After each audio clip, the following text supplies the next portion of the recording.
ഏകദൈവത്തിൻ്റെ അതിപരിശുദ്ധ നാമം വാഴ്ത്തപ്പെടുമാറാകട്ടെ. കർത്താവിൽ പ്രിയ വിശ്വാസിനി വിശ്വാസികളുടെ സുമമേ കുഞ്ഞുങ്ങളെ, നിങ്ങൾക്കേവർക്കും വീണ്ടും വരുമെന്ന് അരുളിച്ചെയ്ത് ഉദിതനായ കർത്താവായ യേശുക്രിസ്തുവിൻ്റെ നാമത്തിൽ വളരെ വിനീതമായി പ്രഭാതവചനത്തിലേക്ക് സ്വാഗതം ചെയ്യുന്നു. ഇന്ന് വിഷയമായി കൊണ്ടുവന്നിരിക്കുന്നത് കാത്തിരിപ്പിൻ്റെ സുഗന്ധം എന്നതാണ്. കാത്തിരിപ്പിൻ്റെ കനൽ വഴിയും സുഗന്ധ വീതികളും നിറഞ്ഞതാണ് മനുഷ്യജീവിതം. പ്രത്യാശയോടെ നാം കാത്തിരിക്കുന്ന പലതും നിരാശയിൽ അവസാനിക്കുകയും ശുഭകരമാകും എന്ന് നാം കരുതിയിരുന്ന പലതും ദുരന്തത്തിൽ അവസാനിക്കുകയും ചെയ്യുന്ന ഒരു കാലഘട്ടത്തിലൂടെയാണ് നാം ഓരോരുത്തരും കടന്നു പോകുന്നത്. ഇവിടെയാണ് നമ്മുടെ ബലഹീനതയിൽ ബലമേകുവാനും അന്ധകാര വഴികളിൽ വെളിച്ചമേകി വഴി നടത്തുവാനും നമ്മുടെ ജീവിതത്തിൻ്റെ കാര്യസ്ഥനായി കർത്താവ് വാഗ്ദാനം നൽകിയിരിക്കുന്ന പരിശുദ്ധ റൂഹായെ സ്വീകരിക്കുന്നതിനായി നാം വളരെ പ്രത്യാശയോടുകൂടി കാത്തിരിക്കുന്ന ഈ ദിവസങ്ങളിൽ നമ്മൾ പ്രാർത്ഥനയോടുകൂടി ദൈവത്തിനു വേണ്ടി സമയം ചെലവഴിക്കുന്നുവെങ്കിൽ അത് പ്രയോജനപ്രദമാകുകയുള്ളൂ എന്നുള്ളതിന് യാതൊരു സംശയവുമില്ല. നോമ്പിന് ശേഷം, കഷ്ടാനുഭവങ്ങൾക്ക് ശേഷം ക്രൂശ് മരണം പ്രാപിച്ച് മൂന്നാം ദിവസം നമുക്ക് വേണ്ടി ഉയർത്തെഴുന്നേറ്റ് ആ കർത്താവിനെ നാം നമ്മുടെ രക്ഷിതാവായി കാണുന്നുവെങ്കിൽ മാത്രമേ രക്ഷ ഉണ്ടാകുകയുള്ളൂ. ആത്മീയമായി ജീവിക്കുവാൻ നാം ഏറ്റവും ഗൗരവപൂർവ്വം നമ്മുടെ വിശ്വാസ ജീവിതത്തെ ബലപ്പെടുത്തേണ്ടിയിരിക്കുന്നു. ആശ്വാസം നൽകുന്ന പരിശുദ്ധ റൂഹായെ നമ്മുടെ ഹൃദയങ്ങളിൽ കുടിയിരുത്തുവാൻ പ്രാർത്ഥനയോടും വിശുദ്ധിയോടും കൂടി നാം നമ്മെ തന്നെ ഒരുക്കുന്ന ദിനങ്ങളായി ഈ നാളുകൾ മാറ്റപ്പെടണം. നമുക്ക് പരിശുദ്ധാത്മാവ് നിറവ് ലഭിക്കുന്നതുവരെ നാം പൂർണ്ണ മനസ്സോടെ പ്രാർത്ഥിച്ചു കൊണ്ടേയിരിക്കണം.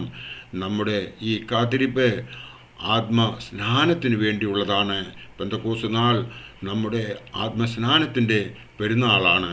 ആ ശിഷ്യന്മാരെ നോക്കുമ്പോൾ നമുക്ക് മനസ്സിലാകുന്നത് അവർ നിരാശയുടെ പടുകുഴിയിൽ വീണ് വിഷമിക്കുമ്പോൾ ആണ് അവർ പരിശുദ്ധാത്മാവിനാൽ നിറയപ്പെട്ടതെന്ന് നമുക്ക് മനസ്സിലാകും. മീൻപിടുത്തക്കാരായ ആ മനുഷ്യർ ശക്തി പ്രാപിച്ച ദിവസം നമുക്കും ആശ്വാസം ലഭിക്കുവാനും ശക്തി പ്രാപിക്കുവാനും വേണ്ടി കാത്തിരിപ്പിൻ്റെ ദിനങ്ങളും പെന്തക്കോസ്തി പെരുന്നാളും മുഖാന്തരമായി തീരട്ടെ എന്ന് പ്രാർത്ഥിക്കുന്നു. കാത്തിരിപ്പിൻ്റെ സുഖം നമുക്ക് അനുഭവിക്കണമെങ്കിൽ മത്തായി ശ്ലീഹായുടെ രക്ഷാസുവിശേഷം 6-ാം അധ്യായം 31 മുതൽ 33 വരെയുള്ള വേദഭാഗം നാം മനസ്സിലാക്കേണ്ടതുണ്ട്. ആകയാൽ നാം എന്തു തിന്നും, എന്ന് കുടിക്കും, എന്ത് ഉടുക്കും എന്നിങ്ങനെ നിങ്ങൾ വിചാരപ്പെടരുത്. ഈ വക ഒക്കെയും ജാതികൾ അന്വേഷിക്കുന്നു. സ്വർഗസ്ഥനായ നിങ്ങളുടെ പിതാവ് ഇതൊക്കെയും നിങ്ങൾക്ക് ആവശ്യമെന്ന് അറിയുന്നുവല്ലോ. മുമ്പേ അവൻ്റെ രാജ്യവും നീതിയും അന്വേഷിപ്പീൻ, അതോടുകൂടെ ഇതൊക്കെയും നിങ്ങൾക്ക് കിട്ടും എന്നാണ് ഇവിടെ ഈ വേദഭാഗം നമ്മെ ഉദ്ബോധിപ്പിക്കുന്നത്. നാം അവൻ്റെ രാജ്യവും നീതിയും അന്വേഷിക്കണം. നാം സ്വയം സത്യത്തിലും നീതി പുലർത്തിയും ജീവിക്കണം. പഴയ നിയമത്തിൽ യാഗങ്ങളെക്കുറിച്ചും മറ്റ് ബലികളെക്കുറിച്ചും പറഞ്ഞിരിക്കുന്നു. എന്നാൽ യേശു അതിനെയൊക്കെയും തിരുത്തി നമുക്ക് വേണ്ടി കുർബാന സ്ഥാപിച്ചു തന്നു. നമ്മുടെ ആവശ്യങ്ങളെ മനസ്സിലാക്കി അവൻ ചില അയവുകൾ നമ്മെ പഠിപ്പിച്ചു. നാം ദൈവത്തെ മുറുകെ പിടിക്കുന്നുവെങ്കിൽ, നാം രക്ഷിക്കപ്പെടാൻ തയ്യാറാകുന്നുവെങ്കിൽ, കാത്തിരിക്കാൻ ഒരുക്കമുള്ളവരാണ് എങ്കിൽ നാം നമ്മെ തന്നെ ദൈവത്തിൽ സമർപ്പിക്കുക എന്ന് മാത്രമേ അവസരത്തിൽ എനിക്ക് നിങ്ങളോട് പറയുവാനുള്ളൂ. അങ്ങനെ സമർപ്പണത്തിലൂടെ വിശ്വാസത്തിൽ സ്വയം അർപ്പിച്ച് കണ്ണുനീരോടുകൂടി ദൈവസന്നിധിയിലേക്ക് അടുത്തു ചെല്ലാം. അവൻ നമ്മെ കാത്തുരക്ഷിക്കും. നാം കാത്തിരിപ്പിൻ്റെ ഈ ദിവസങ്ങളിൽ ഓർക്കേണ്ടതായ ചില കാര്യങ്ങളുണ്ട്. ഒന്നാമത്തേത്, നീ വിശ്വാസം പ്രവൃത്തിയിലൂടെ സാക്ഷ്യപ്പെടുത്തുന്ന സത്യവിശ്വാസിയോ അതോ കപടഭക്തിക്കാരനോ? നാം ആയിരിക്കുന്നതൊക്കെയും കൃപയാലത്രേ, ഉള്ളതൊക്കെയും കൃപാദാനങ്ങളത്രേ എന്ന സത്യത്തിൽ നീ പൂർണ്ണമായി വിശ്വസിക്കുന്നുണ്ടോ? യോഹന്നാൻ ശ്ലീഹായുടെ രക്ഷാസുവിശേഷം 3-ാം അധ്യായം 27 ചോദിച്ചിരിക്കുന്ന ഭാഗമാണ് ഞാൻ രണ്ടാമത്തെ കാര്യമായി നിങ്ങളോട് പറഞ്ഞത്. അങ്ങനെ നീ വിശ്വസിക്കുന്നുവെങ്കിൽ നീ വിനയപ്പെടുന്നുണ്ടോ? 4-ാമത്തെ കാര്യം, തിരുവിഷ്ടം സ്വർഗത്തിലെ പോലെ ആകുന്നതിന് വേണ്ടി നാം പ്രാർത്ഥിക്കുന്നുണ്ട്. എന്നാൽ അതിനായി നാം എന്തൊക്കെ ചെയ്യുന്നുണ്ട്? ദൈവത്തിൻ്റെ വചനം കേട്ട് പ്രമാണിച്ച് യേശുവിൻ്റെ സഹോദരന്മാരാകുവാനായി നാം ജാഗ്രതയോടുകൂടി ശ്രമിക്കുന്നുണ്ടോ എന്ന് നാം ഈ അവസരത്തിൽ ഒന്ന് ചിന്തിക്കേണ്ടതുണ്ട്. 6-ാമത്തെ കാര്യമെന്ന് പറയുന്നത്, നീ ചെയ്യുന്നതൊക്കെയും നല്ല പ്രവൃത്തികൾ തന്നെയെന്ന് നിനക്ക് ഉറപ്പുണ്ടോ? എന്നെപ്പോലെ തന്നെ എൻ്റെ അയൽക്കാരനെയും സ്നേഹിക്കണമെന്ന് പറയുമ്പോൾ അത് പ്രാവർത്തികമാക്കുന്നുണ്ടോ?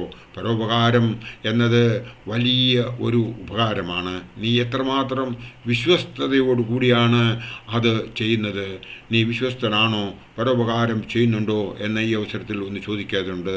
മറ്റുള്ളവരുടെ ആവശ്യങ്ങൾ മനസ്സിലാക്കി അവർക്ക് വേണ്ടിയിട്ട് ഛേദമില്ലാത്ത ഉപകാരം ചെയ്യുവാൻ നീ തയ്യാറാണോ?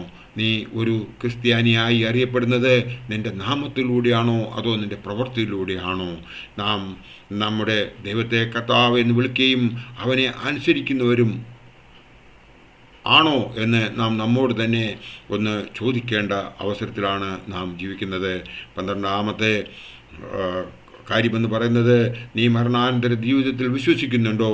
വിശ്വസിക്കുന്നുവെങ്കിൽ നീ ദൈവത്തിനെ അറിഞ്ഞ് ജീവിക്കും എന്നുള്ളതിന് യാതൊരു സംശയവുമില്ല.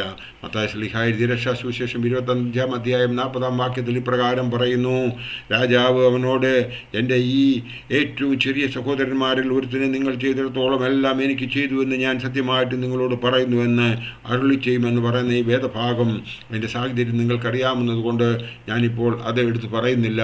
നാം മനസ്സിലാക്കേണ്ട ഒരു വേദഭാഗമാണിത്.